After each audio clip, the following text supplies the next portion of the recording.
I'm just a pretty ordinary rich second-generation kid, working as a regular engineer in my dad's construction company. Who would have thought that at a banquet one night, I'd be chosen by the most famous cold and aloof female CEO in the entire city as her marriage alliance partner? At first, I assumed it was just because there were too many rich young heirs chasing after her. And since I was honest and low-key, I got picked to act as a shield, basically to ward off all those unwanted admirers. But not long after we got together, I realized that beneath her cold and quiet exterior, she was actually passionate like fire. She even turned into something like a clingy human accessory, a needy little cat constantly sticking to me, wanting to be as physically close as possible every day, just when I thought I was truly the chosen one. About to marry a beautiful, wealthy woman and reach the peak of life. A car accident reset everything, sending her back to that cold, domineering CEO she was before our arranged marriage. The moment she woke up, she looked at me with an icy expression and demanded a divorce.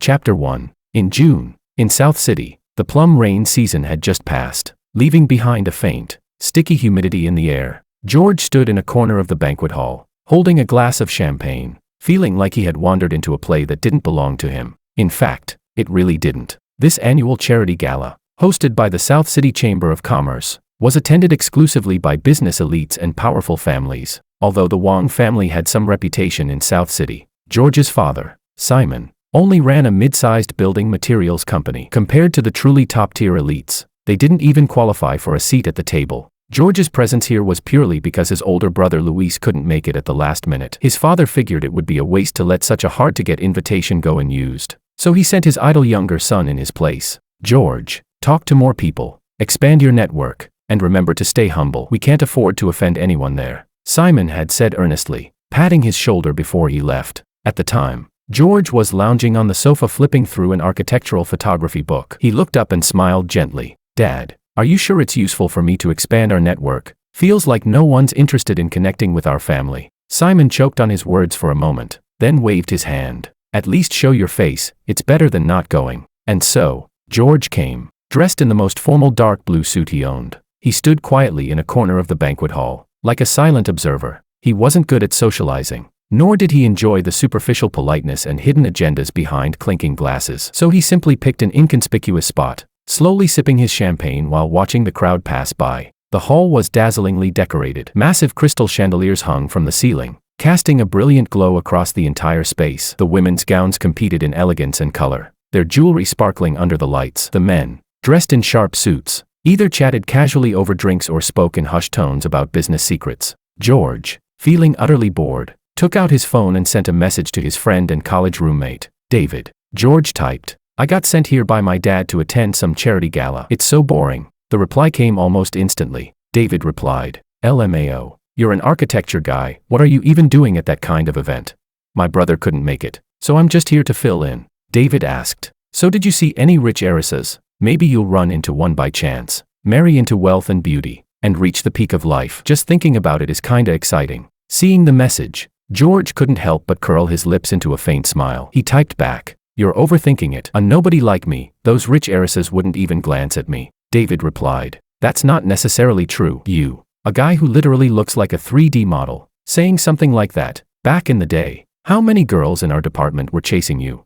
George sent, "That was years ago. Anyway, gotta go, looks like something's about to start." He slipped his phone back into his pocket, lifted his head, and casually looked toward the center of the banquet hall. Then he froze. Chapter 2. At the main entrance of the banquet hall, a crowd was gathering around someone as they walked in. At the front was a young woman, dressed in a sharply tailored black evening dress. The hem fell just to her knees, revealing slender, straight legs. Her hair was styled into a low bun, exposing her long neck and delicate collarbones. Around her neck hung a simple diamond pendant, small, yet impossible to ignore under the lights. She was beautiful, not the gentle, soft kind of beauty that made people feel like a spring breeze, but a sharp, striking, almost aggressive kind. Her brows were slightly arched, her nose bridged straight, her thin lips lightly pressed together. She was like a sword drawn from its sheath, radiant, cutting, and commanding, the kind of cold, high-impact beauty that dominated any room. Her gaze was fixed straight ahead. She wasn't deliberately looking at anyone, yet the aura she carried made people instinctively step aside, clearing a path for her. George unconsciously straightened his posture. He recognized her, or rather, in South City, there was probably no one who didn't.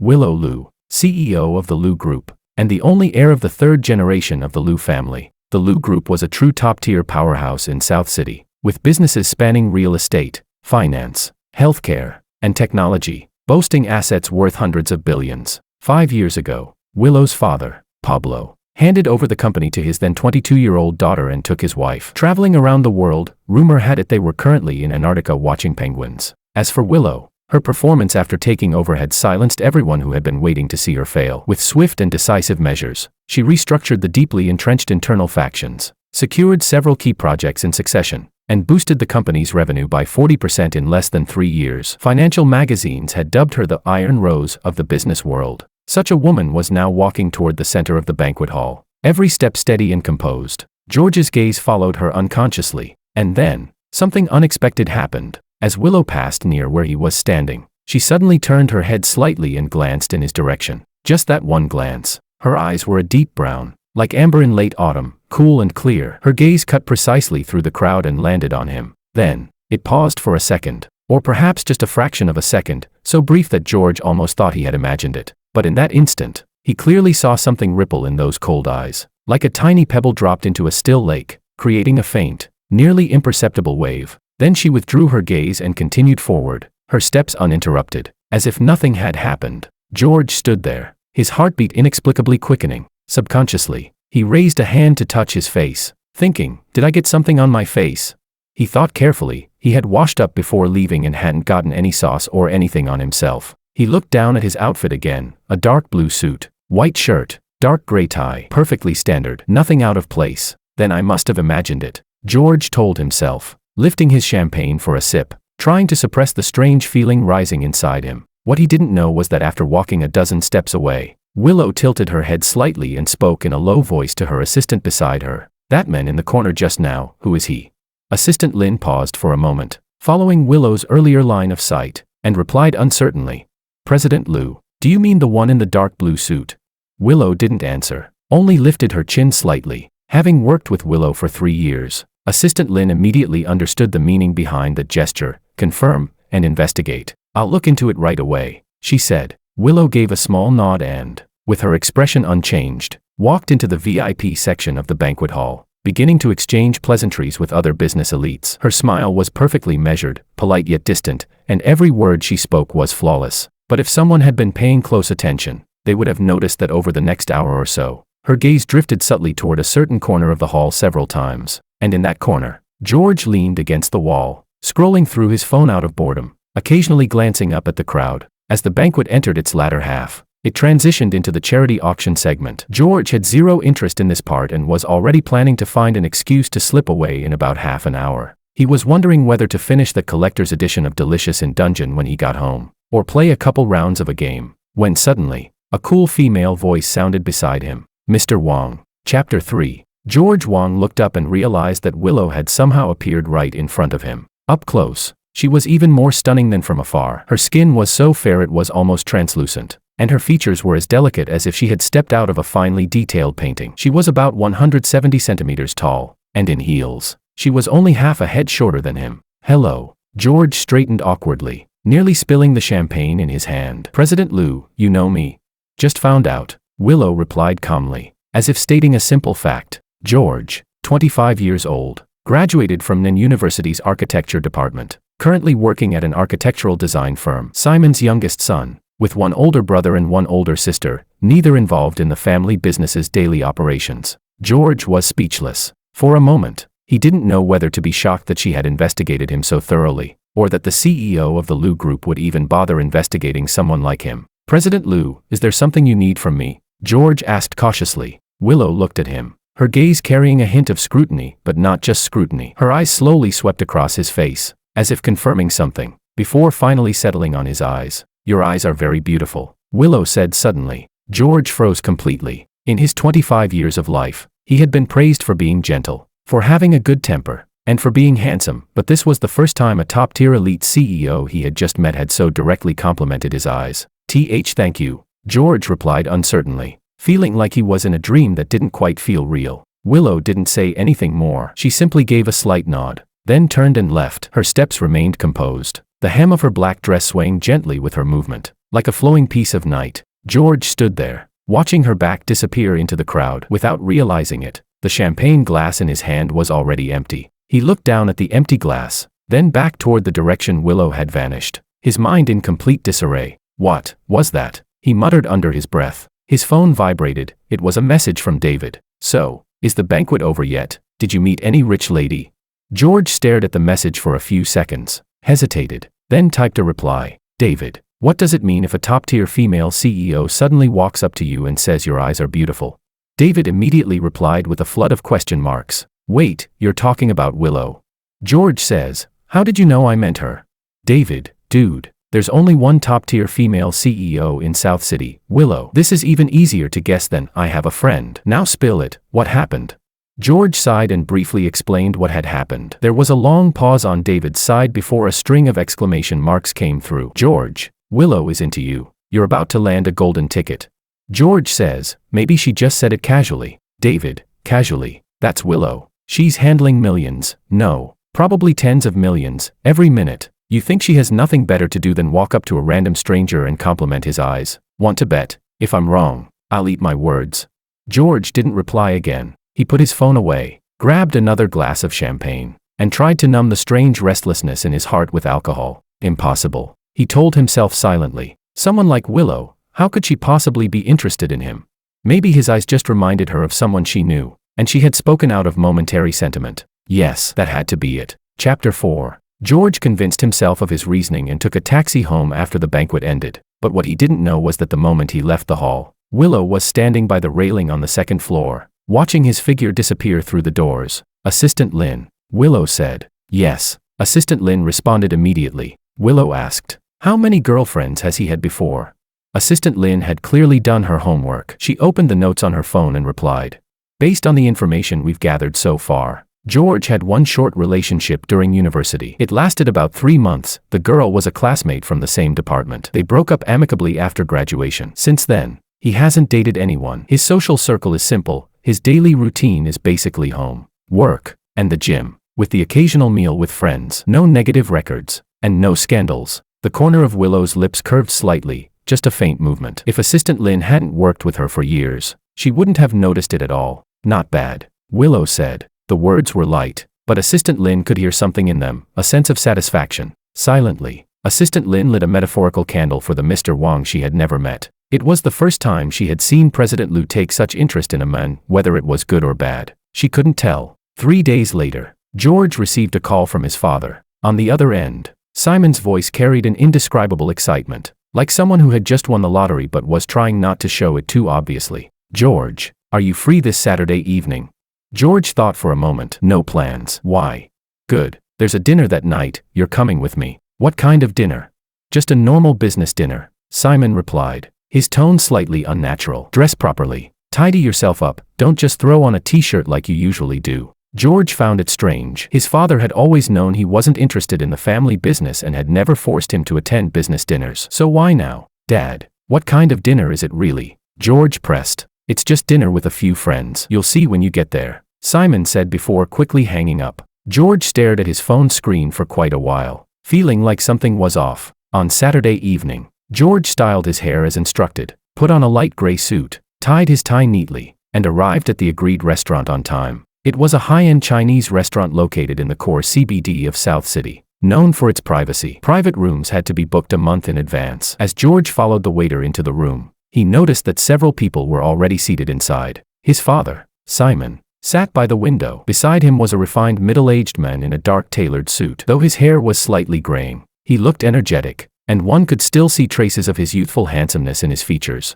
And next to that man sat a young woman, Willow. George paused mid-step. Today, she wore a soft cream-colored knit top paired with light gray wide-leg trousers. Compared to the banquet, she looked much gentler. Her hair fell loosely over her shoulders, the ends slightly curled inward, softening the lines of her face, but that innate cold aura was still there, like a lotus blooming atop a snowy mountain, beautiful yet untouchable. George, you're here. Simon stood up and waved at him. Come, let me introduce you. This is Pablo Liu, Mr. Liu, from the Liu Group. I know. George walked over and nodded politely. Hello, Uncle Liu. Pablo smiled warmly as he sized George up. There was a look in his eyes, like a father-in-law evaluating a potential son-in-law, though with an added layer of kindness. So you're George, Pablo said.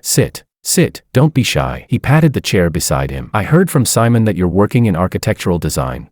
Yes, I work at a design firm, George replied honestly as he took a seat next to Pablo. Chapter 5. Only after sitting down did George realize that this seat placed him directly across from Willow. Willow glanced up at him. Her gaze was calm, like a pool of still water, revealing no emotion, but the corners of her lips seemed to lift ever so slightly before returning to normal. Architectural design is great, Pablo said, his tone carrying genuine appreciation. It requires creativity. When I was young, I wanted to study architecture too, but my family wouldn't allow it. They insisted I study business. If you like architecture, Uncle Lou, you could attend more exhibitions, George replied gently, without any hint of flattery. South City hosts quite a number of high-quality architecture exhibitions every year. Then why don't you take me to one sometime? Pablo followed up immediately. Of course. George smiled. The dinner began. Dish after dish was served, refined and abundant. George soon noticed that every single dish happened to be something he liked: steamed sea bass, sweet and sour ribs,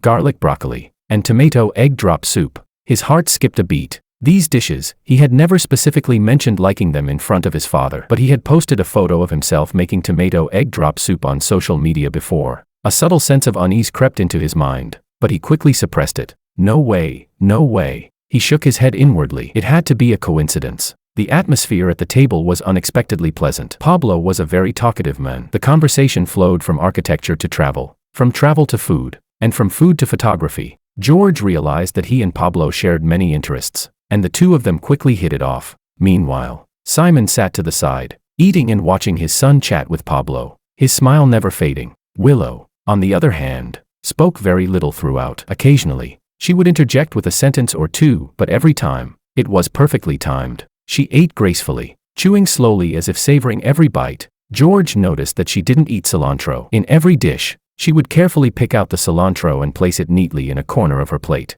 This small habit made George feel that this seemingly untouchable CEO was, in fact, just an ordinary person too. Halfway through the meal, Pablo suddenly put down his chopsticks and cleared his throat. George, there's something I'd like to discuss with you. George also set down his chopsticks and straightened his posture. Please go ahead, Uncle Lou. Pablo glanced at his daughter across the table, then at Simon, before smiling. Well, you see, our Willow is 27 this year. She's been busy with work all along, and her personal life hasn't been settled. Her mother and I are quite anxious about it. We've introduced her to quite a few potential matches, but she hasn't taken a liking to any of them. George nodded, unsure how to respond. But, Pablo continued, his tone shifting slightly as his smile grew more meaningful. After the banquet the other day, she mentioned to me that she met a rather interesting young man. George's heartbeat skipped. He couldn't help but glance at Willow. She was drinking soup. When she heard her father's words, her movement paused slightly. George noticed that her fingers tightened subtly around the spoon. Uncle Lou, are you referring to? George asked cautiously. You. Of course. Pablo burst into laughter. Who else do you think I organized this dinner for?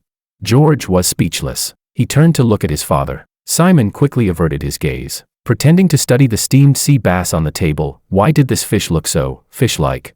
So, George took a deep breath, trying to keep his voice steady. What exactly do you mean, Uncle Lou?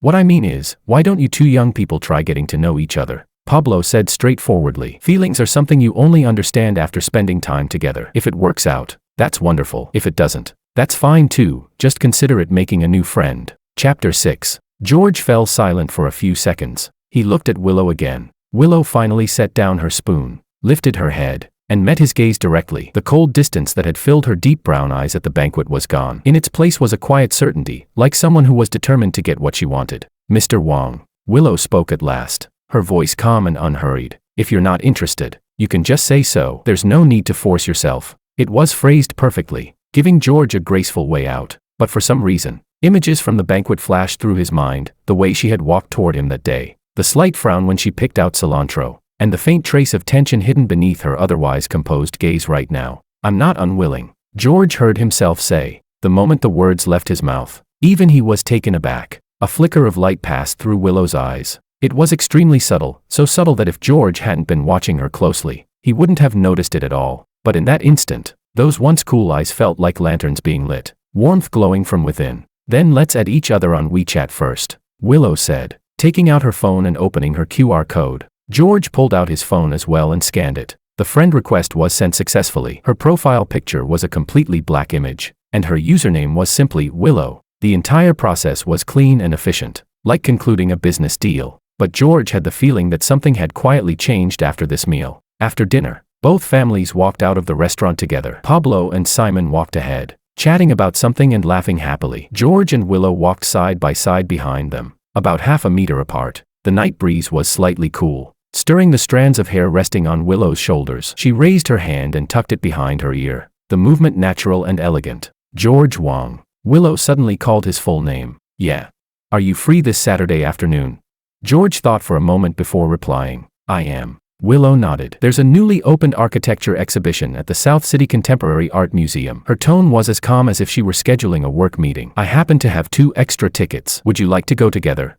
George couldn't help but smile. He remembered telling Pablo at the table earlier that he would take him to an architecture exhibition. He didn't expect Willow to use that idea so quickly. Sure, he said. Willow nodded and said nothing more, but George noticed that her step seemed a little lighter than before. After returning home, George lay on his bed, staring at the ceiling in a daze for quite a while. Then he picked up his phone and sent David a message. Bro, I think I might have been set up. David replied, I feel like I've been set up too. I play games almost every day, but I still can't rank up. I don't know if someone's sabotaging me. Maybe I messed with the wrong people. Capital wins, I guess. George typed back, stop messing around. I'm serious. George then recounted everything that had happened that evening. David responded immediately, George, are you actually clueless or just pretending? Didn't I say it before? This means Willow has a thing for you.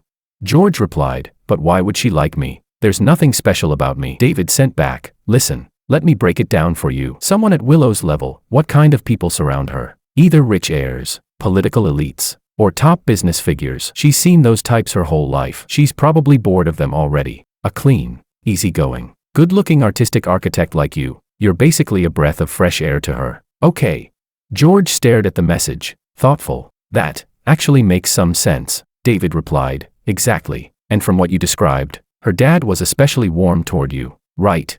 Yeah. He was pretty friendly. No heirs at all. Then that confirms it. Willow must have told her parents first, and then had them set this whole thing up. This wasn't casual. She's seriously interested in you. Got it. If you make it big, don't forget your bro. George didn't reply again. He placed his phone beside his pillow, turned over, and Willow's expression from tonight surfaced in his mind. When she had said, if you're not interested, you can just say so. Her tone had been calm, but there had clearly been a fleeting hint of nervousness in her eyes. So even a woman who could command the business world could feel nervous too. Thinking of this, the corners of George's lips curved upward unconsciously. He suddenly felt that being liked by someone like her wasn't such a bad thing after all. Chapter 7. George arrived 15 minutes early for the architecture exhibition on Saturday. He waited at the entrance of the art museum for about 10 minutes when a black Maybach slowly pulled up by the roadside. The car door opened, and Willow stepped out from the back seat. She was dressed casually today, a white shirt layered under a khaki trench coat, paired with white sneakers. Her hair was tied into a high ponytail, revealing her smooth forehead and delicate features. Without her sharp corporate styling, she looked several years younger, like a senior still in graduate school, but her eyes remained cool and distant, like 2 perfectly polished gems, beautiful, yet untouchable. You're early, Willow said as she walked up to him. Not really. I just got here a little while ago. George replied with a smile. Shall we go in?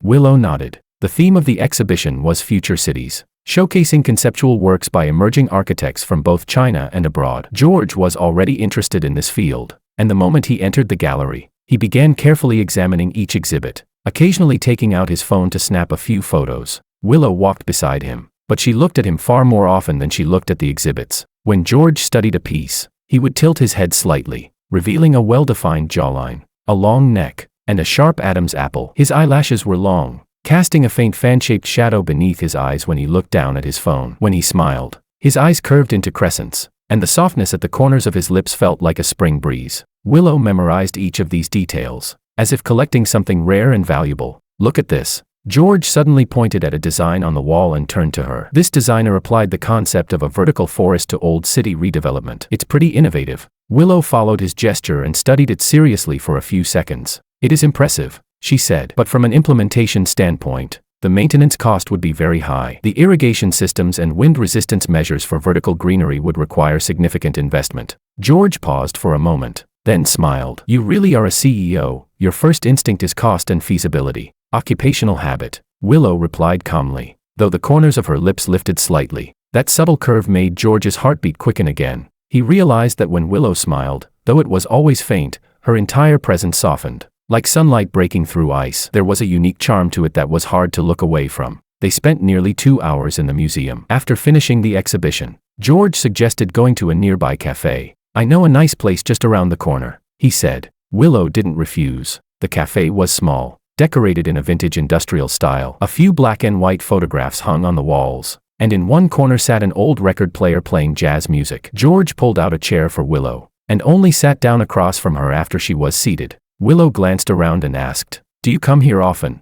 "Yeah. Whenever I have time on weekends. Their pour-over coffee is great, and the desserts are really good too," George said, handing her the menu. "I recommend their tiramisu." Willow took the menu, glanced at it briefly, then closed it. "You can order for me," she said. George looked at her in slight surprise but didn't ask further. Turning to the waiter, he said, "1 pour-over coffee, 1 latte, and a tiramisu and a cheesecake." The waiter noted it down and left. "George," Willow suddenly spoke again, her tone turning serious, "there's something I want to discuss with you." "What is it?" Willow was silent for a moment, as if organizing her thoughts. Then she said something that completely stunned George. She said, "Let's get married." Chapter 8. George almost knocked over the cake that had just been served. "What?" He thought he had misheard. "Marriage," Willow repeated, her tone as calm as if she were commenting on the weather. "Both of our families think that since we find each other suitable, we might as well get married directly." George opened his mouth, taking a long moment before he found his voice again. "Wait, we've only met twice." "3 times, Willow corrected him. "The banquet, the dinner, and today. That makes 3. "Fine. Even if it's 3 times. George took a deep breath. "But getting married after just 3 meetings, isn't that too fast? Is there a problem?" Willow tilted her head slightly. The motion, paired with her cool expression, created a strangely charming contrast. "Do you have any objections to me?" No.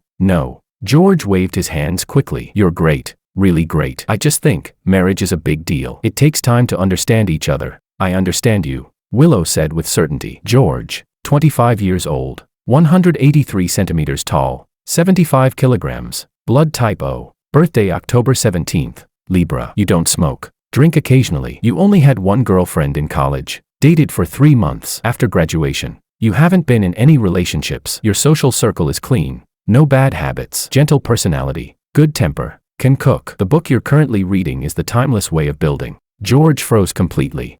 How do you even know what book I'm reading right now?" "That's basically surveillance, you know.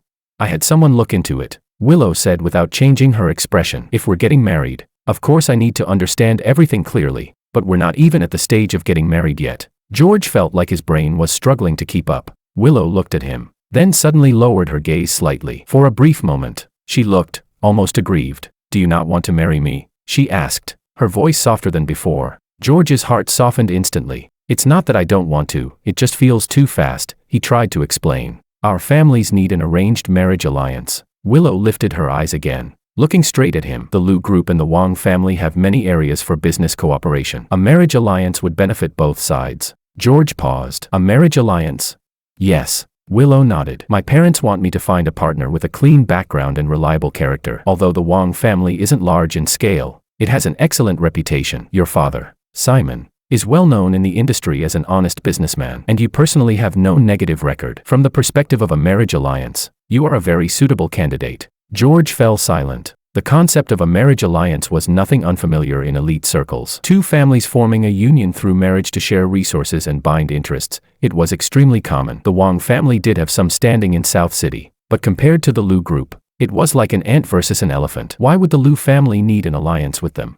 "But," George carefully chose his words, "the Liu Group is so massive. Why would you need to form an alliance with our family? We're not even on the same level." Willow's expression didn't change in the slightest, her tone still calm. "Scale is not the only standard. The Wang family has deep expertise in the building materials sector, while Liu Group's real estate division requires high-quality suppliers. In addition, the Wang family's corporate culture and business philosophy align very well with ours. These are all the values of such an alliance." Her explanation was logical and well-structured. It sounded completely reasonable, but George still felt like something was off. He couldn't quite put his finger on it, but there was a subtle sense of inconsistency. After thinking for a long time, George finally made a decision that even surprised himself. "Okay." Chapter 9. Willow's fingers loosened. "What did you say?" she asked. Her tone remained calm, but there was a faint, almost imperceptible tremor in her voice. I said okay, George repeated. Willow stared at him for several seconds. Then she smiled. Not the faint, restrained smile from before, but a real,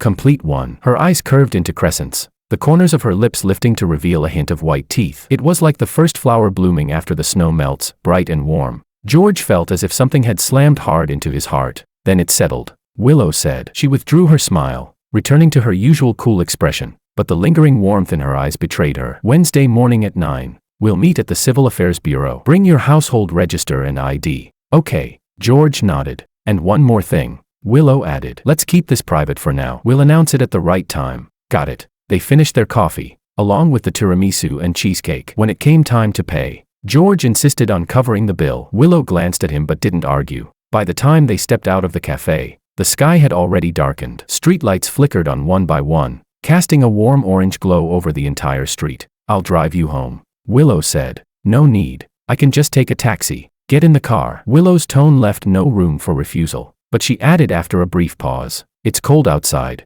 George looked at her and couldn't help but smile. All right. Sitting in the back seat of the Maybach, George watched the cityscape rush past outside the window, his thoughts in complete chaos. He was actually going to get married to a woman he had only met 3 times, a top-tier elite CEO. He picked up his phone and sent David a message. David, I'm getting married. David replied with a bunch of question marks. Have you been put under a black magic curse? Who is it? George replied. Willow. David said speechlessly. Did you cast black magic on Willow? George replied. No. She said our 2 families need a marriage alliance, and I think she has a point. A marriage alliance? The Wang family and the Liu family forming an alliance. Get a grip. The Wang family isn't even worthy of carrying shoes for the Liu family. Okay, even if Willow wanted a marriage alliance, it wouldn't be your turn. What is this like? This is like saying my assets combined with Elon Musk's would exceed hundreds of billions. It's that ridiculous. George stared at the message and frowned. Yeah, that really didn't make sense. But then he thought again, someone like Willow, would she really need to lie to him? With her identity and status, what kind of man couldn't she find? Why would she go through all that trouble to make up a marriage alliance just to deceive a small-time architect like him? He couldn't figure it out, so he simply stopped thinking about it, no matter the reason. The outcome was certain. He was about to become Willow's husband. George suddenly felt that his steady, uneventful life script had somehow become a little thrilling. Chapter 10. At 8:55 a.m. on Wednesday, George stood at the entrance of the Civil Affairs Bureau, clutching his household register and ID. His heart was pounding so fast it felt like it might leap out of his throat. He had barely slept the night before. Lying in bed, he kept tossing and turning, replaying everything that had happened over the past half-month. George took a deep breath, trying to calm himself down. At 8:58, a black Maybach pulled up by the roadside. The door opened, and Willow stepped out. She was wearing a white dress today, the hem falling just to her knees, with a light pink cardigan over it. Her hair fell loosely over her shoulders, and her makeup was soft and natural. She looked much gentler than usual, though that cool aura still lingered. Their eyes met. Morning. George spoke first. Morning. Willow nodded. Let's go in. The marriage registration process went unbelievably smoothly. Filling out forms,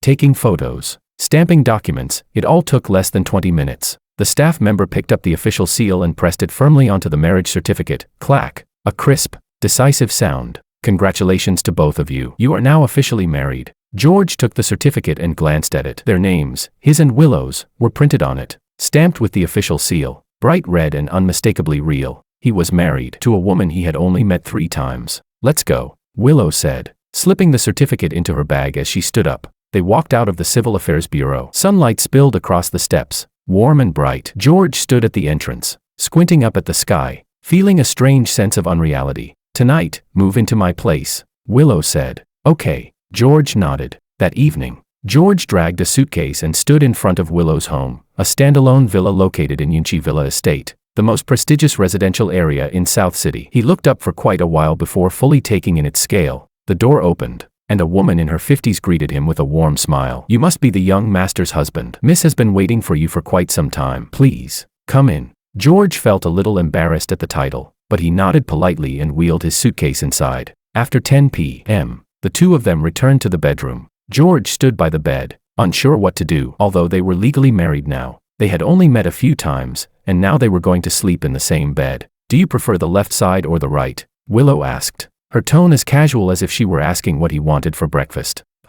Either is fine. Then I'll take the right, Willow said. She walked to the right side of the bed, lifted the covers, and lay down. George took a deep breath, walked to the left side, and carefully lay down as well. There was about half a meter of space between them. The bedroom lights were turned off, leaving only a small bedside lamp casting a dim, warm glow. The curtains weren't fully closed, and moonlight streamed through the gap, laying a silver strip across the floor. George lay flat on his back, staring at the ceiling. In the quiet room, the sound of his heartbeat felt unusually loud. George. In the darkness, Willow suddenly spoke. Yeah.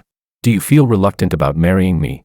George turned his head toward her. The bedside lamp illuminated her face, outlining her delicate features. Her expression was calm, but there was a faint trace of unease in her eyes. No, he smiled. What about you?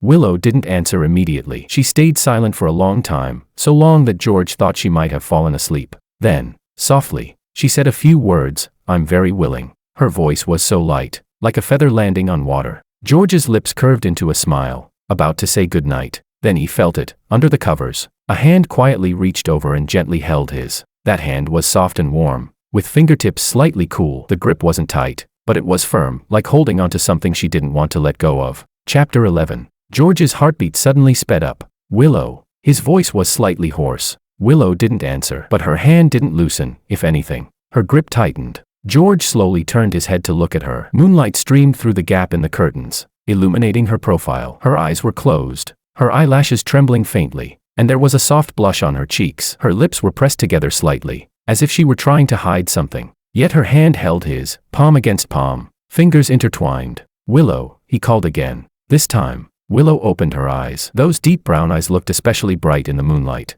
like amber submerged in a stream. She looked at him, her gaze filled with tension, anticipation, and a strong emotion that seemed on the verge of spilling over. George, she said softly. Yeah. Can you kiss me?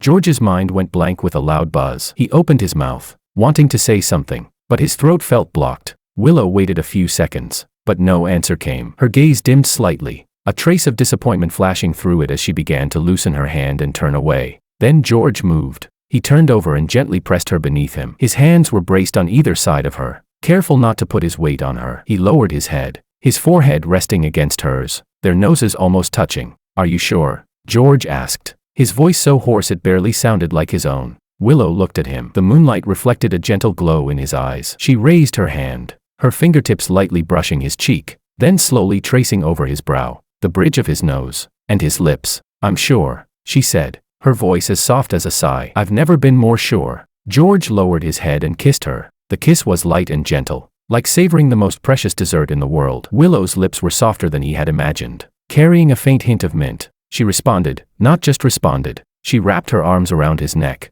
pulling him closer. Her kiss grew warmer, more intense, carrying a passion that felt like it had been restrained for a long time and was finally being released. You know, Willow whispered near his ear, her breath warm against it. I've been waiting for this day for a long time. How long? George asked. Since the day of the banquet. George couldn't help but laugh. He lifted his head and looked at her. Under the moonlight, her hair spread across the pillow like black silk. Her cheeks were flushed, her lips slightly swollen, and her eyes shimmered with moisture. She looked completely different from the cool, distant CEO she had been during the day. At this moment, she was soft, passionate, and bold, like a flame that had just been ignited. What are you laughing at? Willow asked, a hint of dissatisfaction in her voice. From the banquet until now, it's only been a few days. George said. I never realized the CEO of the Lou Group could be this impatient. Willow Lou's ears turned red, but she didn't retreat. She lifted her leg slightly, brushing her knee against his side. Only with you, she said, her gaze fixed directly on him. Only you. That night, the moonlight was bright. Willow's passion exceeded everything George had imagined. She was no longer the cold and distant CEO from the daytime, but a woman who had finally obtained what she cherished. When she kissed him, there was an almost greedy urgency to it, as if she were making up for all the restraint and patience she had held back before. In the latter half of the night, neither of them fell asleep. Willow leaned against him, her hair spread across his arm, tickling lightly with a faint scent of jasmine. They simply held each other in silence, feeling each other's warmth and the steady rhythm of their heartbeats. Chapter 12. After marriage, George's life underwent a complete transformation. He moved from a rented apartment of less than 100 square meters into a villa of over 1,000 square meters. It took him an entire week just to get used to the fact that walking from the bedroom to the kitchen required passing through 3 corridors. But what shocked him the most was the stark contrast in Willow between public and private settings. In public, she was still the same cold and aloof CEO, her expression indifferent, her words sharp, her presence so powerful that people hardly dared approach her. In business meetings, a single sentence from her could silence the entire room. During media interviews, every answer she gave was flawless and watertight. But at home, every morning before leaving, she would stand by the entrance, rise on her toes, and kiss George on his left cheek. The motion was quick and efficient, like checking off a daily task. But George noticed that after every kiss, the tips of her ears would turn slightly red, and she would avoid meeting his eyes. Every evening when she came home, she would kiss his right cheek the moment he opened the door. Sometimes, before George even had time to react, there would already be a fresh lip print on his face. Before meals, she would kiss him once. While reading, she would kiss him once. Even when George was cooking in the kitchen, she would walk in and gently kiss the back of his head from behind, though because of the height difference, she always had to stand on her toes, making the posture rather awkward. George went from feeling shy, stiff, and at a loss at the beginning, to getting used to it, enjoying it, and even starting to look forward to it, all in less than 2 weeks. What surprised him even more was the change in Willow's work habits. According to her assistant Lynn, who later told George privately, Willow used to be a notorious workaholic. She would arrive at the office at 7 every morning and leave at 11 or even midnight. On weekends, she often stayed in the office as well. But after getting married, President Lou now leaves work on time every day, Assistant Lynn said, her expression as if describing a miracle. At 5:30 sharp, she shuts down her computer and leaves. Sometimes she even leaves around 4. George asked in surprise. 4?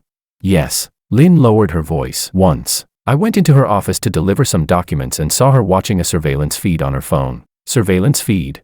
From her house, Lynn said, her expression turning slightly strange. You were on the screen, sitting in the living room reading. President Lou stared at it for quite a while, then told me to cancel the afternoon meeting, said she was leaving early. George was speechless. He suddenly remembered that there was a surveillance camera installed in the living room. It was part of the villa's security system. He had even thought its placement was a bit odd, directly facing the sofa. Now he understood. That wasn't a security camera. It was Willow's personal husband monitor. There was another time when George worked overtime at the office until past 7. When he got home, he found Willow sitting on the living room sofa. Papers were spread across the coffee table in front of her, but her attention was clearly not on them. Her eyes were fixed on the door. The moment she saw George walk in, her whole body visibly relaxed. You're back, she said. Her tone was calm, but the joy in her eyes was impossible to hide. Yeah, I had to work late today. Willow stood up and walked over, as usual kissing him on the cheek. But this time, after the kiss, she didn't pull away immediately. Instead, she buried her face into the crook of his shoulder and took a deep breath. You smell like coffee, she murmured. I had a few cups at work, George replied. Have you eaten? I was waiting to eat with you, George said. If I have to work late in the future, you should just eat first. You don't have to wait for me. No. Willow's answer was brief and firm. George couldn't help but laugh. Chapter 13. In the second month after their marriage, George's company landed a major project, and he became increasingly busy. Sometimes he had to stay late at the office, even working overtime on weekends. Willow showed clear dissatisfaction with this. Not the kind that involved arguments or outbursts, but a quiet, slightly aggrieved kind of displeasure. When he left in the morning, she would stand by the entrance, watching him change his shoes, a trace of resentment in her gaze. When he worked late, she would send him messages, always short and simple. Willow, when will you be back? George, a bit later. You should sleep first. Willow, no, I'll wait for you. And when he finally got home, he would find her sitting on the living room sofa, wrapped in a blanket. The documents in front of her had already been reviewed, but she still refused to go upstairs to sleep. George said with concern, why don't you wait in bed? If I wait in bed, I'll fall asleep. Willow replied matter-of-factly. Waiting on the sofa keeps me awake. George sighed helplessly and walked over, pulling her up from the sofa. Come on, let's go upstairs and sleep. But Willow said, you haven't kissed me today. She stood at the foot of the stairs, looking up at him. George froze for a moment, then smiled. He lowered his head and gently placed a kiss on her forehead. Is that enough? Not enough. George kissed her left cheek. How about now?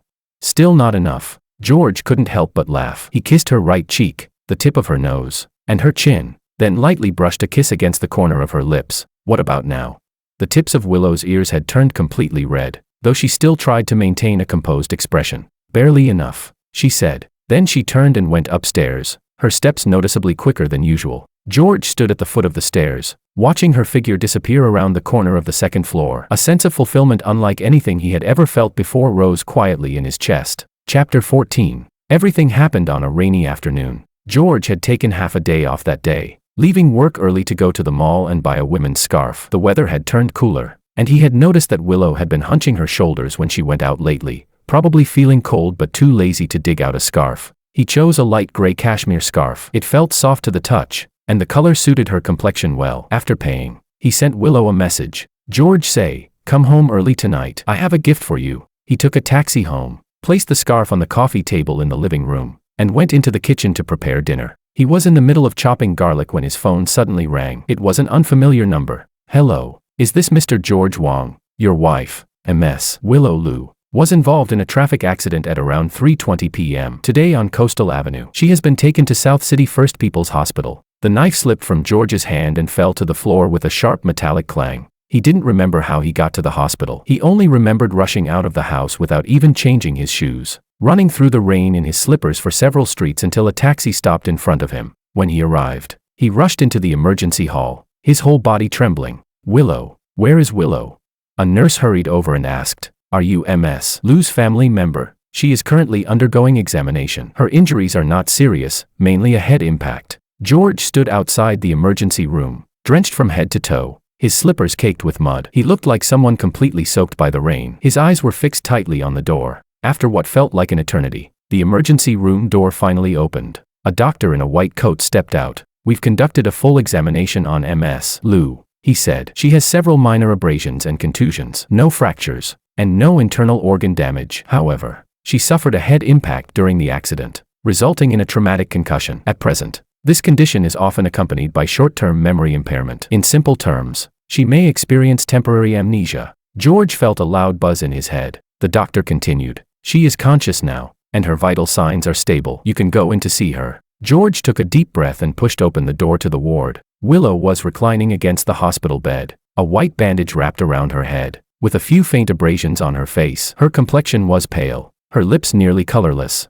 but her eyes were still that same deep brown, clear and distant. Her eyes were closed, as if she were lightly asleep. George walked to the bedside and sat down quietly, looking at her peaceful face. His eyes stung slightly. He reached out and gently held the hand resting outside the blanket. Her hand was cold, her fingertips slightly chilled. George wrapped her hand in his, carefully warming it. "Willow," he said softly, "wake up soon. I bought you a scarf, the light gray one. You'll definitely like it." There was no response. George sat there like that, holding her hand, quietly keeping her company for 20 minutes. When the nurse came in to remind him that visiting hours were over, he reluctantly let go of her hand and gently pressed a kiss onto her forehead. "I'll come see you again tomorrow," George whispered by her ear. As he walked out of the room, he turned back for one last glance. Willow was still lying there quietly, her brows slightly furrowed, as if she were having an unpleasant dream. What George didn't know was that at the moment he turned away, Willow's eyelashes trembled faintly. Chapter 15. She was actually awake.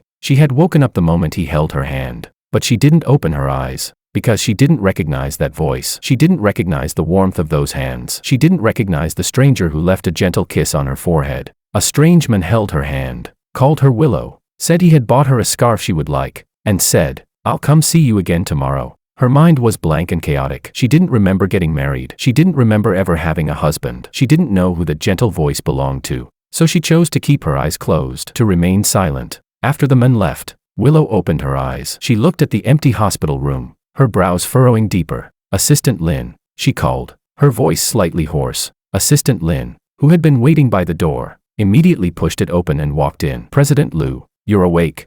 "I'm married?" Willow asked directly. Assistant Lin froze for a moment before answering carefully. "Yes, President Liu. You and Mr. George have been married for over 3 months. George." Willow repeated the name, feeling no familiarity at all. "The one who just left?"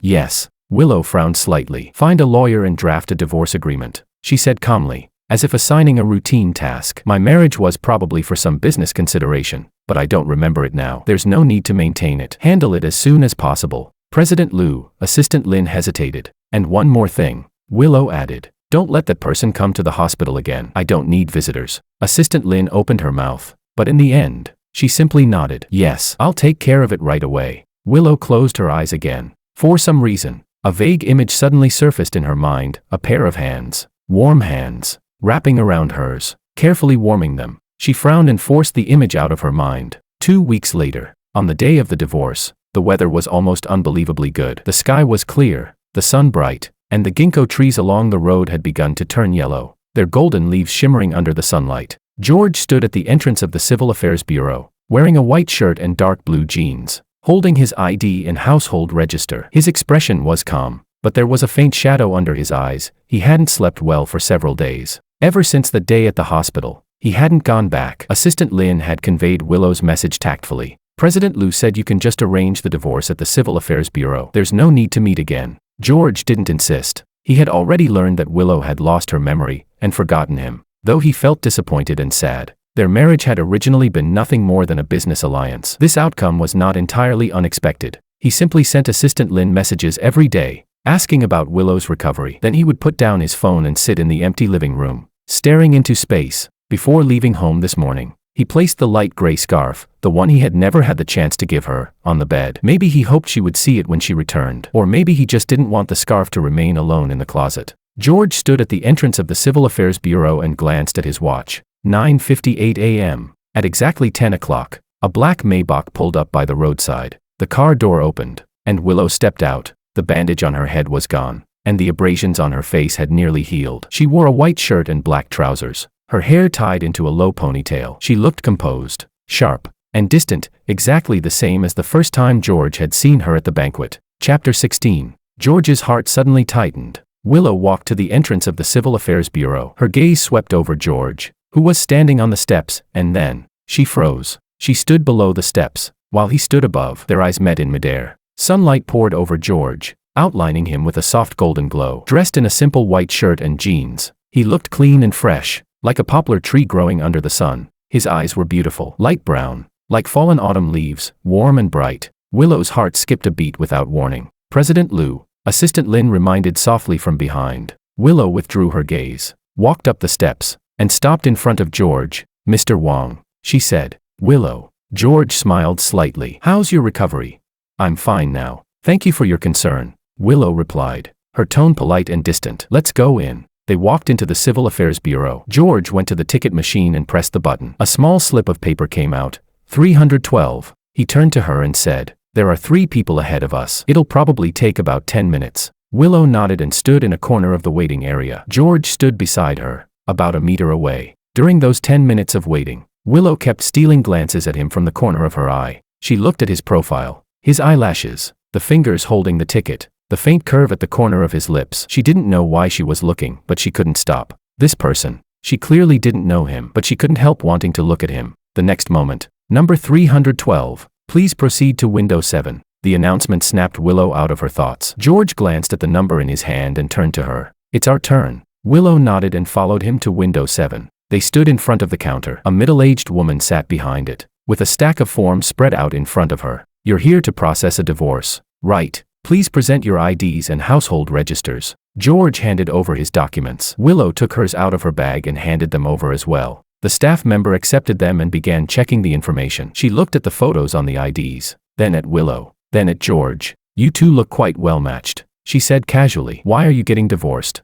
George was silent. Willow was silent too. Please sign here. The staff member pushed 2 forms toward them. George picked up a pen and slowly signed his name in the applicant section. Willow also picked up a pen. She lowered her head, looking at the form, about to sign. Then she stopped. She lifted her head and glanced at George beside her. His expression was calm, but she could see his fingers trembling slightly as he held the pen. Something suddenly tightened in Willow's chest. She didn't want to sign. The thought came without reason, irrational, sudden, like it rose from the deepest part of her being. Carrying an irresistible force, she put down the pen. Wait, Willow said. The staff member looked up. What is it? I forgot to bring my ID, Willow said without changing her expression. The staff member glanced at the table. Ma'am, isn't your ID right here? Willow looked down. Her ID was lying neatly on the desk in front of the staff member. The air froze for 3 seconds. Is it? Willow said calmly. Then I must have been mistaken. I forgot my household register. The staff member pointed expressionlessly at the desk. Your household register is here as well. Willow fell silent. She took a deep breath, trying to maintain her composure. Then I must have remembered wrong. Anyway, we can't process it today. Another time. After saying that, she gathered her documents and turned to leave, her steps quick, almost as if she were escaping. Willow, George called after her. She didn't turn back. Chapter 17. The divorce was left hanging just like that. George sent Assistant Lin messages, asking about the next time they would go to the Civil Affairs Bureau. Each time, Assistant Lin replied, "President Lu has been very busy lately. We'll schedule it when she's free." 1 week passed. Then 2. George couldn't take it anymore and sent Willow a message directly. "Willow, when would be a good time for you to handle the divorce?"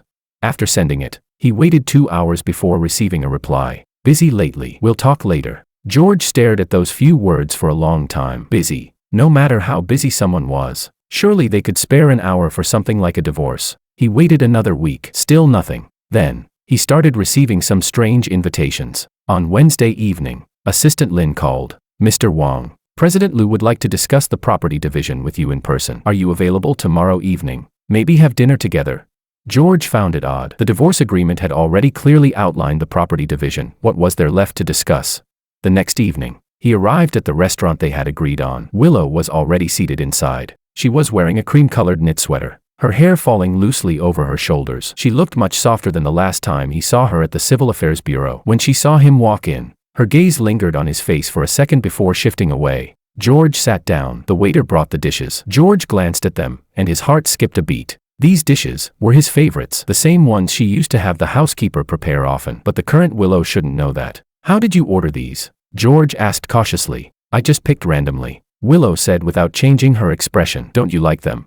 "No, I like them very much." Throughout the entire meal, Willow kept talking about property division. She proposed several plans, each one more favorable to George than the original agreement. George was completely confused. "Willow, the original agreement is already very fair. You don't need to." Willow cut him off. "I don't think it's enough. Let's settle it like this." George was speechless. All right. After dinner, they went their separate ways. When George got home, the more he thought about it, the more something felt off. Then 3 days later, he received another message from Assistant Lin. "Mr. Wang, President Lu says there are still some aspects of the property division that need further discussion. Are you available this Friday evening? Perhaps another dinner?" George was speechless. He went again. The same restaurant, the same dishes. Willow proposed yet another new division plan, this time even more outrageous. She wanted to include the Yunchi Villa estate mansion in his share. "Willow." George put down his chopsticks and looked at her seriously. "What exactly are you trying to do?" Willow didn't answer. She lowered her head and sipped her soup, her movements elegant and composed. But George noticed that her fingers tightened slightly around the spoon. She said, "Nothing. I just think the assets should be clearly divided. They're already clearly divided." "I don't think they are." 3 days later, Assistant Lin called again. "Mr. Wang, President Lu says." George cut her off helplessly. "Another property discussion?" "Yes," he asked. "What is it this time?" "President Lu says she still has several properties under her name and would like to discuss their allocation with you." George was silent for a long moment before saying, "Assistant Lin, can you just tell me the truth? What is she actually trying to do?"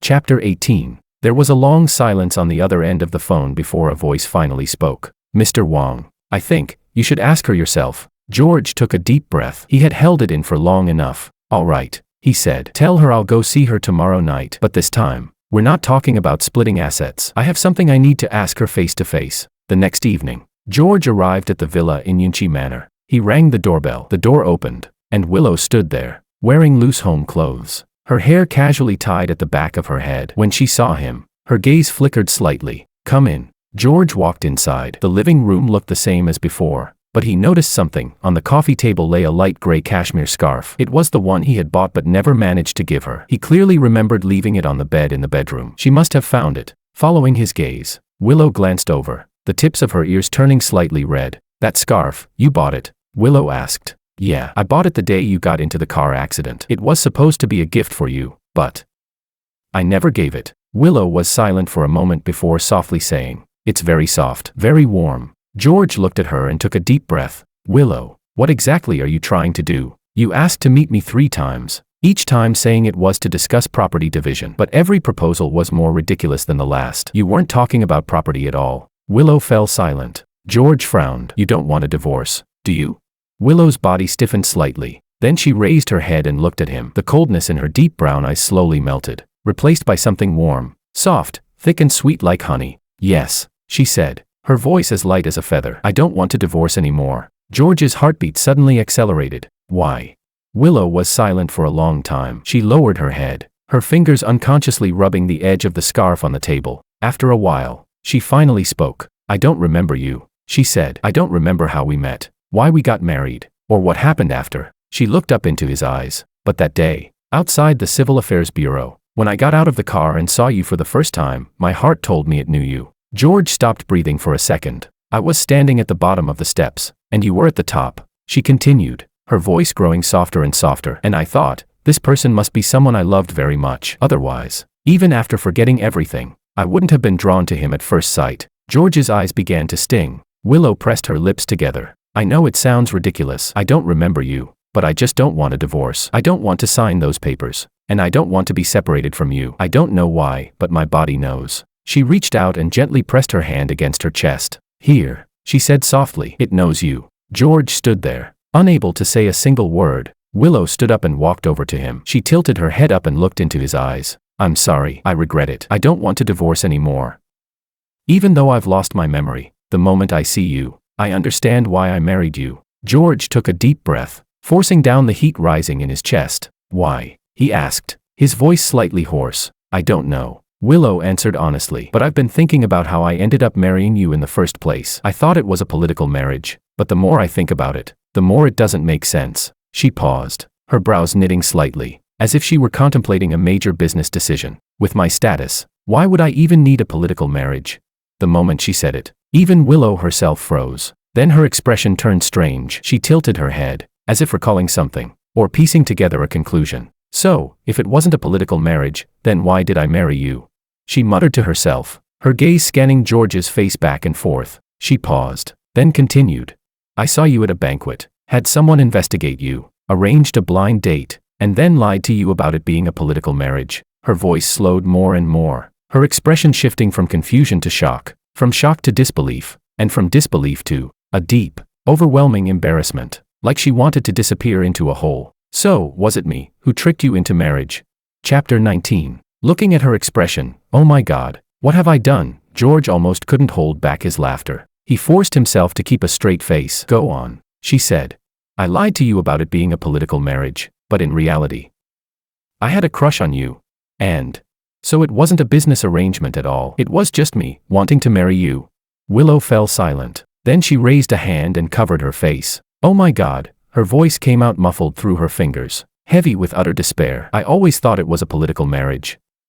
I even confidently insisted on getting a divorce, and it turns out I was the one who tricked you into marriage. George finally couldn't hold it in and laughed. Willow snapped irritably.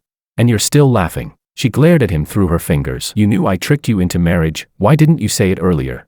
How would I know? I'm the victim of a marriage scam here. Willow was momentarily speechless. She opened her mouth to argue, but realized he actually had a point. She lowered her hand. The flush on her face had spread from the tips of her ears all the way down to her neck. The formidable CEO of the Lu Group, someone who dominated the business world and struck fear into countless rivals, was now standing in her own living room like a skulkid caught red-handed. So, her voice was as faint as a mosquito's buzz. You always thought we were in a political marriage?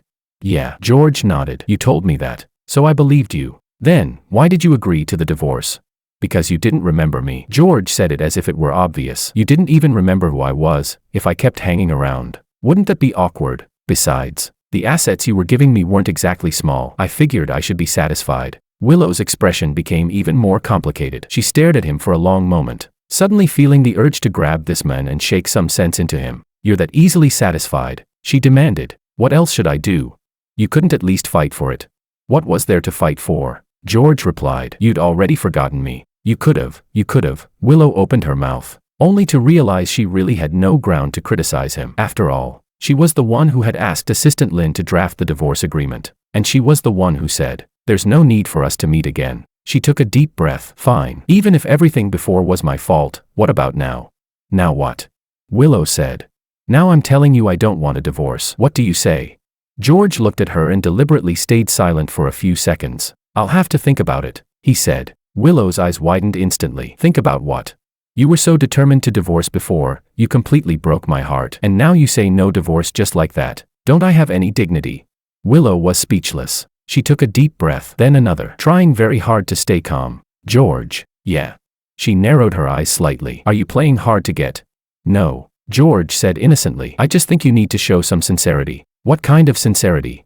For example, George thought for a moment. You could try pursuing me. Willow froze. What did you say? Pursue me? George smiled. Back then, you saw me, liked me, and just went straight to tricking me into marriage. You never actually courted me. Now's the perfect chance, you can make up for it. Willow was silent for a long time. Then she gritted her teeth and forced out a single word through them. Fine. George almost laughed again. He struggled to maintain a calm expression and nodded. Then we'll start tomorrow. It's too late today. I'll head back first. He turned and walked toward the door. Wait. Willow called out from behind him. You're still going back. Can't you just stay here? Nope. George didn't even turn around. You're the one pursuing me now. Since when do pursuers live with the person they're pursuing? That's against the rules. What rules? Who made those rules?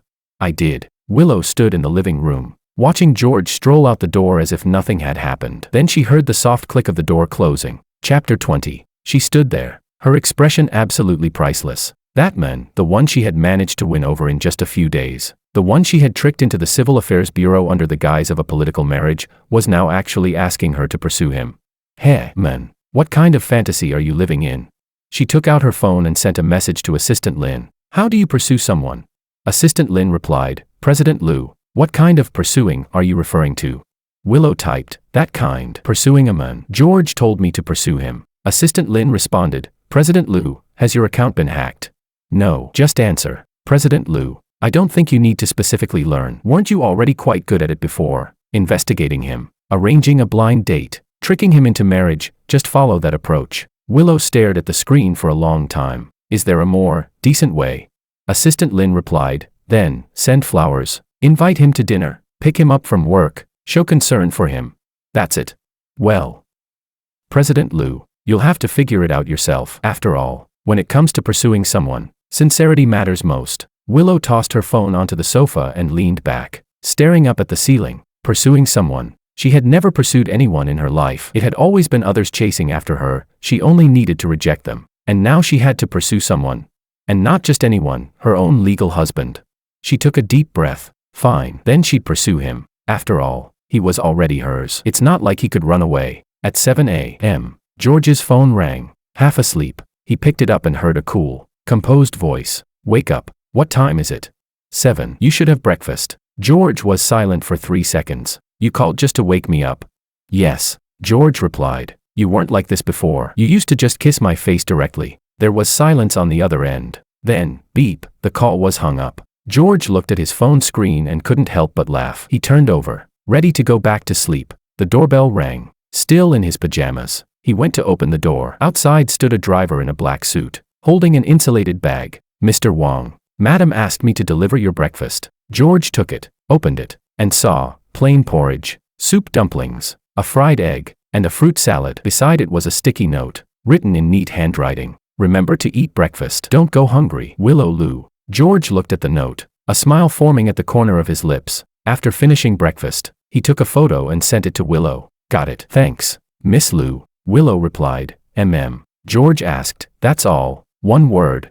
Willow replied, George was speechless. When George got off work and walked out of the company building, he saw a familiar Maybach parked at the entrance. The window rolled down, revealing Willow's face. Get in. George asked. What for? To pick you up from work. Don't you have a driver? I'm driving today. Willow said expressionlessly. Get in. I'm treating you to dinner. Suppressing a smile, George opened the passenger door and got in. The atmosphere in the car was a little unusual. Willow held the steering wheel with both hands, her back perfectly straight, eyes fixed ahead, her expression serious, like she was attending an important business negotiation. George said, you don't have to be so nervous. I'm not nervous. Your hands are shaking. That's because it's cold. It's summer. Willow fell silent for a second, then lowered the air conditioning temperature by 2 degrees. It's cold now. George, fine. The car stopped in front of a high-end restaurant. As George got out, he realized this was the hardest restaurant to book in South City, usually requiring reservations at least a month in advance. When did you make the reservation? He asked. Yesterday. You could get a reservation yesterday. Willow said calmly, without changing expression. I bought the restaurant. George was speechless. What? Willow asked. Nothing. I just think, your way of pursuing someone is pretty over the top. The tips of Willow's ears turned red. Are you going to eat or not? Yes. Yes. Of course. Chapter 21. Throughout the entire meal, Willow had been secretly observing George's reactions. Which dishes he liked, which ones he reached for more often. The slight frown when he sipped the soup, she memorized all of it. After the meal, George set down his chopsticks and looked at her. Willow. You don't have to buy a restaurant just to treat me to dinner, he said. When you used to treat me, it was always at that small place. 4 dishes, steamed sea bass, sweet and sour ribs, garlic broccoli, and tomato egg drop soup. I liked that a lot. Willow froze. You remember? Of course. You ordered the same thing every time. I was getting sick of it. Then why did you say you liked it? I meant I liked the fact that you were the one treating me, not the food. Willow looked at him, the redness at the tips of her ears slowly spreading to her cheeks. Oh. George received a bouquet of flowers at the office. It was a bouquet of deep blue hydrangeas paired with white baby's breath, wrapped so exquisitely it looked like a piece of art. A card was tucked inside, labeled, "For Mr. George." He flipped it open. Inside were a few simple words. A wife can give flowers to her husband too. Willow. George stared at that line for a long time. A colleague leaned over, took one look, and gasped, "Wow. Who sent this? Blue hydrangeas, those aren't cheap." "My wife," George said, the corners of his lips lifting unconsciously. "You're married?" "Yeah." "Your wife sends you flowers?" "Yeah." The colleague's expression turned, complicated. Usually, it was husbands giving flowers to their wives. This one had it completely reversed. George placed the bouquet on his desk, snapped a photo, and sent it to Willow. "Got it. Looks great." Willow replied, "So when are you moving back?"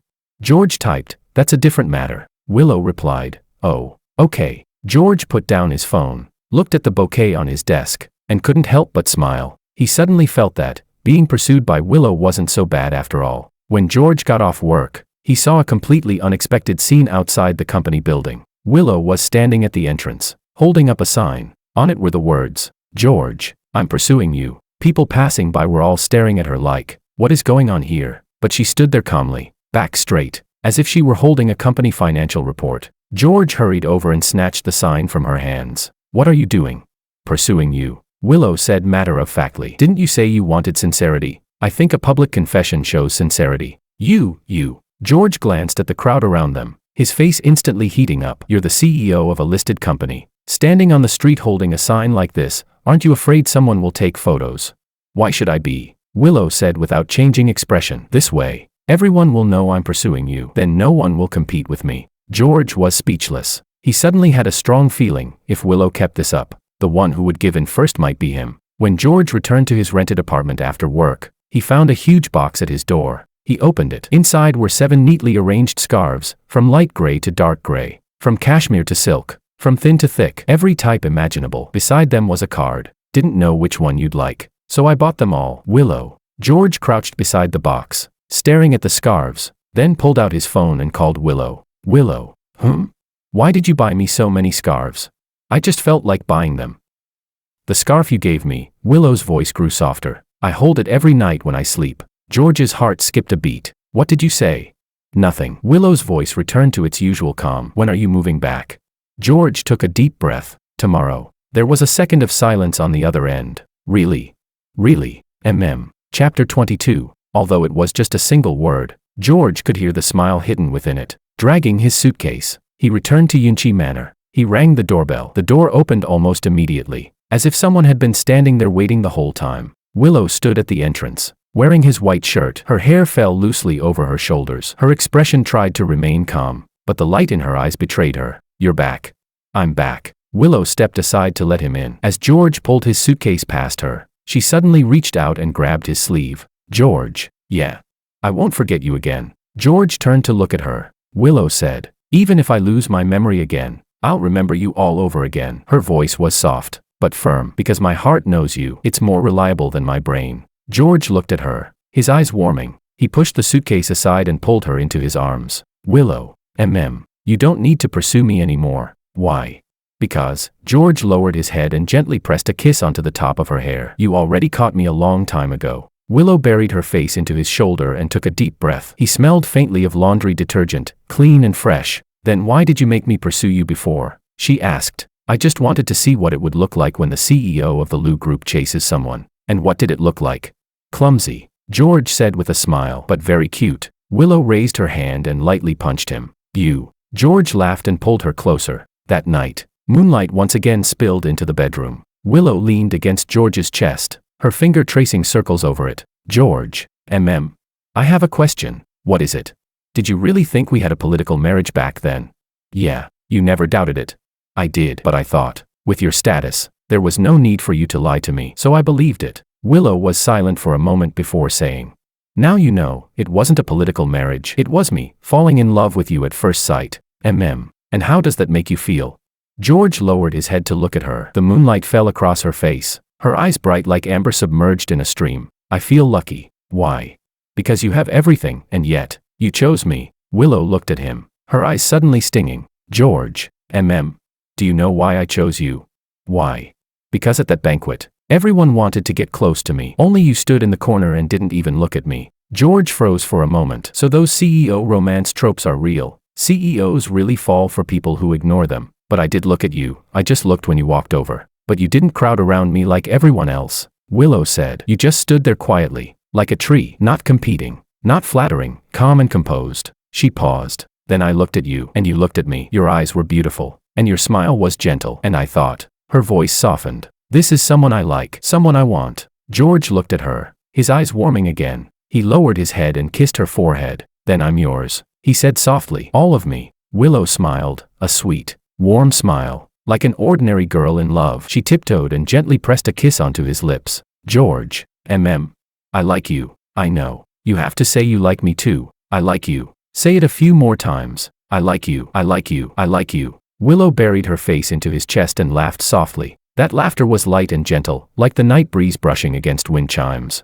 like moonlight shimmering over a quiet lake. Chapter 23, Epilogue. One morning, 3 months later, George was in the kitchen making breakfast. He was frying eggs when Willow came downstairs. She was wearing his white shirt, her eyes still slightly hazy with sleep. She walked up behind him, wrapped her arms around his waist, and buried her face in the crook of his shoulder. "Morning, morning." George smiled as he flipped the egg. "Why are you up so early today?" "I had a dream." "What kind of dream?" Willow was quiet for a moment. "I dreamed about the first time we met." George's hand paused. "In the banquet hall. You were standing in the corner, wearing a dark blue suit, holding a glass of champagne." Willow's voice was soft. "You looked out of place among everyone else, like you were somewhere you didn't belong." She paused, then smiled. "Then I walked over and said something to you." George turned off the stove and turned around to face her. "What did I say?" Willow lifted her head and looked into his eyes. Those light brown eyes were gazing at her gently now, like fallen leaves in autumn, like sunlight in spring. "I said, your eyes are very beautiful." George's eyes instantly reddened. "You remember now?" Willow nodded, her eyes turning red as well. "I remember everything," she said. "The way you cook, the way you read, the way you wait for me on the sofa, the sound of you calling my name, the feeling of you kissing my face." She reached out and cupped his face. "George, do you know?" Her voice was soft, but every word was as clear as if carved into stone. "I've figured something out." "What is it?" Willow looked at him, the corners of her lips lifting slightly. That smile was so gentle it made George feel like the whole world had gone quiet. "No matter how many times I lose my memory, the moment I see you, I'll fall in love with you all over again." Tears fell from George's eyes. He shook his head, holding her hands in his, laughing and crying at the same time. Can you not be this cheesy?"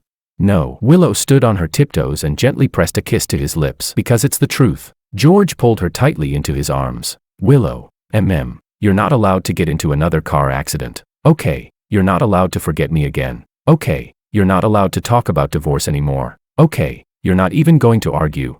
"No." Willow buried her face in his shoulder and laughed softly. "Because no matter how many times I forget, I'll find you again. You can't get away." George smiled. He lowered his head and placed a kiss on the top of her hair. "Good." Sunlight streamed through the kitchen window, falling warmly over the two of them. The eggs in the pan had already gone cold, but neither of them cared. They simply held each other, quietly feeling each other's warmth and heartbeat.